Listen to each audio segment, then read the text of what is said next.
Ohio les potos, c'est Lino et aujourd'hui on se retrouve pour le premier épisode de ma nouvelle série Presse F1. Alors Presse F1, qu'est-ce que c'est?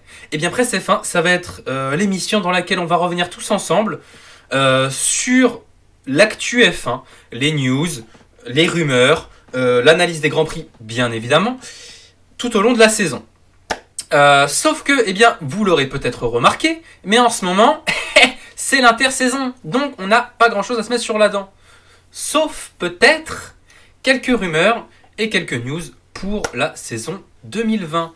Alors, je vais tenter dans cet épisode, dans cette série plus globalement, de vous apporter mon point de vue sur l'ensemble du monde de la F1. Alors, je tiens à préciser tout de suite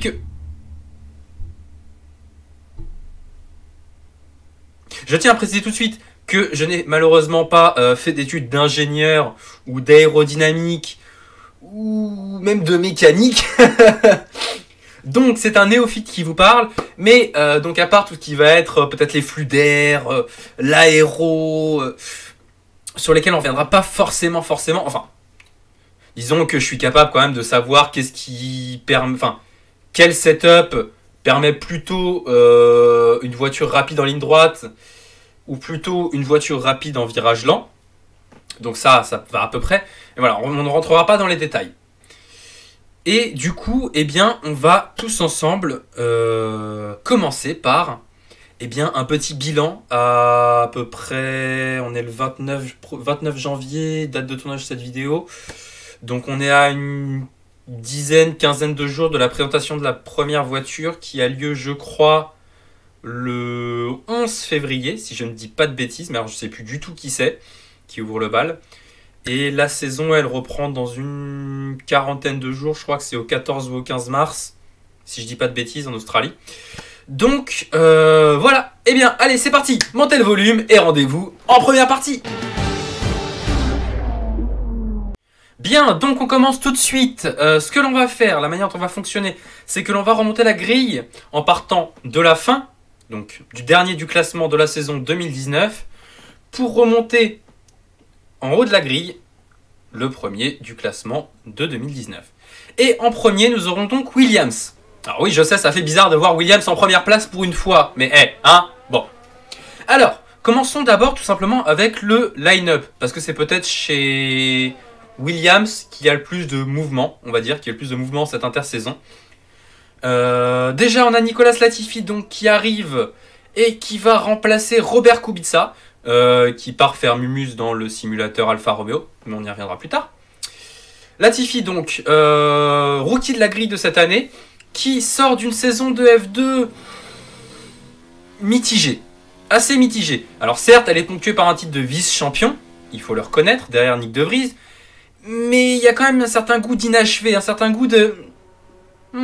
Mais... Surtout avec la deuxième partie de saison qui était vraiment très moyenne et sans résultat vraiment très probant de sa part. A voir s'il fera le poids pour le passage en F1 et s'il supportera la comparaison avec son coéquipier. Personnellement, j'ai quelques doutes, mais il apporte un joli paquet de pépettes. Et ça, on sait que Williams en a grandement besoin depuis plusieurs années maintenant. Donc pourquoi pas? A voir, peut-être que ce sera une surprise incroyable et qui va nous surprendre tous. Mais personnellement, j'ai honnêtement un petit peu de mal à y croire. Il accompagnera donc George Russell, qui conserve sa place dans l'écurie de Grove, mais qui va devoir maintenant être le leader technique de l'équipe. C'est lui qui aura vraiment le rôle de développement, le rôle de leader de pilote numéro 1. Et ce, pour seulement sa deuxième saison en F1. Est-ce qu'il aura les épaules? Est-ce que ça va pas le bloquer? C'est compliqué à dire. C'est vraiment compliqué à dire parce que George Russell, on sent qu'il a du talent. On se rappelle qu'il sort de l'écurie... il fait partie de l'écurie Mercedes. Du giron Mercedes, disons plutôt. Mais il est jeune. Et il a peu d'expérience en F1. Et sa seule expérience, elle se résume à la saison dernière, avec une Williams qui était plus proche de la 2 chevaux que de la Formule 1. Donc, à voir. À voir. On attend de voir ça avec impatience. Et en troisième pilote, ils ont choisi Roy, ou Roy, je sais pas comment ça se prononce, Nissany, qui alors d'après Claire Williams a démontré ses talents lors des tests d'après-saison à Abu Dhabi. Et qui d'après le reste du monde apporte surtout un joli chèque. Alors, après, il semble effectivement que le jeune Israélien, au moment des essais d'Abu Dhabi, ait effectivement pas tenté de se mettre réellement en valeur en essayant de battre des records, enfin des records. Avec une Williams, battre des records, à part des records de lenteur, c'est difficile. Mais il n'a pas essayé de battre des records de temps autour, il n'a pas essayé de taper ses chronos, il a vraiment fait ce qu'on lui demandait. Donc, peut-être qu'a priori, effectivement, il considère lui-même qu'il est peut-être encore un peu bleu pour se battre pour une position de pilote titulaire. Et que du coup, effectivement, il va vraiment et réellement se pencher sur le développement de la voiture. Et ça, on le sait, Williams en a grandement besoin. Après, à voir, hein, on verra avec les premiers résultats de Latifi, qui, s'il fait eh bien, du caca, pour rester poli, pourrait éventuellement peut-être sauter, même si honnêtement ça me paraît peu probable, sachant qu'il apporte de gros sponsors, on y reviendra juste après. Donc à voir. Après, le cœur du problème de Williams, il est là. C'est, est-ce que on a besoin de pilotes d'expérience pour développer la voiture, ou est-ce qu'on a besoin d'argent pour développer la voiture? Le problème étant qu'en général, pour développer la voiture, on a besoin des deux. Mais là, Williams a besoin de faire un choix.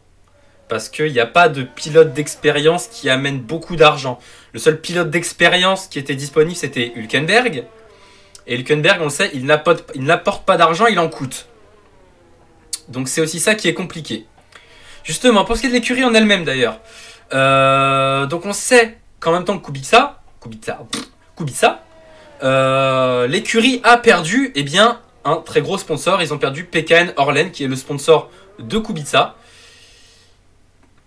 Et donc le chèque qui va avec. Mais c'est pas tout, hein. Il y a eu une grosse suite des sponsors à cette intersaison. Symantec, Omnitude, Tata et surtout la marque de Unilever, Rexona, qui apportait, je crois, elle seule 15 millions par saison à peu près. Donc ça fait une énorme perte. Après, Claire Williams assure avoir bouclé le budget pour la saison, notamment grâce à l'arrivée de Lavazza. Vous savez, les machines à café qui ne marchent pas. Comme sponsor principal, et de la RBC, la Royal Bank of Canada, qui accompagne donc Latifi. D'où le fait que même si Latifi a des résultats pas ouf, je pense qu'il sera toujours plus ou moins priorisé. Plus le chèque qui accompagne Nissany, dont on ne connaît pas exactement le montant. On apprend aussi, et ça c'est important, que la monoplace devrait être prête pour le début des essais hivernaux. Et ça c'est une très bonne chose pour Williams. Parce qu'on se rappelle que l'année dernière, ils sont arrivés en retard aux essais de pré-saison. Et c'est jamais bon d'arriver en retard à des essais de pré-saison. C'est jamais bon d'arriver en retard tout court. Mais en F1, aux essais de pré-saison, c'est même limite catastrophique. Donc déjà, point positif, on va dire, pour cette saison. Après, attention. Parce qu'on a une déclaration de Rob Smedley, qui est un ancien ingénieur de l'écurie, qui dit qu'il faut rester très prudent sur cette saison qui, certes, peut être meilleure. Et quelque part, est-ce que ce serait vraiment difficile? Je ne pense pas. Mais qui pourrait surtout être pire. Parce qu'en général, la chute amène la chute. Et Williams, qui adore son statut d'écurie indépendante, est peut-être pénalisé en termes de revenus, en termes de fonctionnement sur eh bien, ce système d'écurie indépendante. Eh bien écoutez, c'est un pari. Personnellement, je vois pas Williams se battre. J'espère voir Williams se battre. Au moins, peut-être pas avec McLaren et Renault. Ça c'est quasi évident. Mais peut-être au moins avec As et Alfa Romeo. Peut-être pour une bataille à 3 en arrière de milieu de peloton. Ça pourrait être intéressant, ça serait intéressant. Et même pour les pilotes.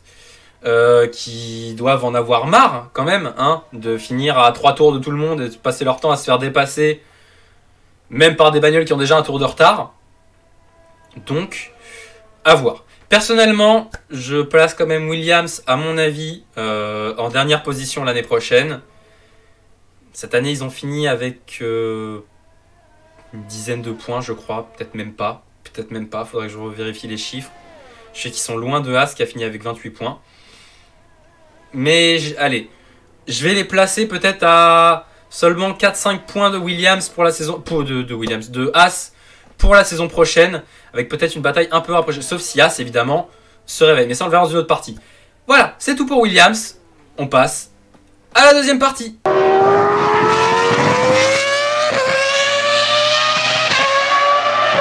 Deuxième partie donc, avec évidemment plein de faux raccords parce qu'il s'est passé du temps entre les deux. Et on attaque tout de suite avec Haas. Haas qui a fait une saison, il faut le reconnaître, extrêmement décevante, voire même complètement ratée. Bien que sauvé un minimum par les retours de Grosjean, bon, on y vient juste après. Et un développement surtout qui doit repartir de zéro. Parce que bien qu'ils aient apporté en toute fin de saison un fond plat qui a priori semblait fonctionner, il a été détruit par Bottas et Grosjean en coopération. Donc c'est retour à zéro pour eux.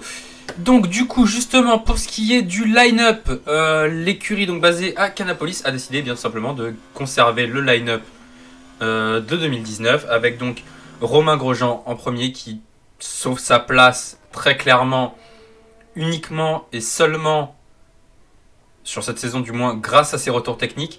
Alors je sais qu'il est de bon ton de cracher sur Grosjean, de parler de son tête à queue dans les stands à Silverstone ou de parler de son de son tapage de mur à Bakou en 2018 pendant la voiture de sécurité. Mais il ne faut pas oublier que Grosjean, il y a quand même 10 podiums sous l'ère Lotus, ce qui en soi n'est pas mal du tout. 10 podiums, c'est quand même costaud. Et surtout, c'est le pilote qui, chez Haas, est capable de faire le fameux retour technique dont toutes les écuries nous parlent, dont toutes les écuries ont besoin. Il leur faut un pilote, c'est essentiel, il leur faut un pilote capable de faire ce retour technique pour améliorer la voiture. Et Grosjean, il n'a pas été cru tout de suite, après Barcelone. Il a dit les gars, c'est la merde, ça marche pas. On lui a dit mais non, t'inquiète, c'est toi qui sais pas conduire. Effectivement, sur le fond, il avait raison. Et du coup, il sera accompagné donc de Kevin Magnussen, qui s'est calmé. Il faut reconnaître qu'en 2019, il s'est un petit peu calmé. Alors, on est loin d'une conduite propre, clairement, on va pas se mentir, on est très loin d'une conduite propre et safe. Mais il s'est calmé. C'est beaucoup moins suicidaire que ce qu'il faisait en 2018 ou avant. C'est là où c'est arrivé à un point où c'était juste plus possible, en fait. C'était beaucoup trop dangereux. Alors, est-ce que ce duo-là va être capable de relancer la machine Haas et d'aller, pourquoi pas, à nouveau se battre avec McLaren et Renault? Ça dépendra des pilotes, mais ça dépendra aussi beaucoup de la voiture et de l'écurie.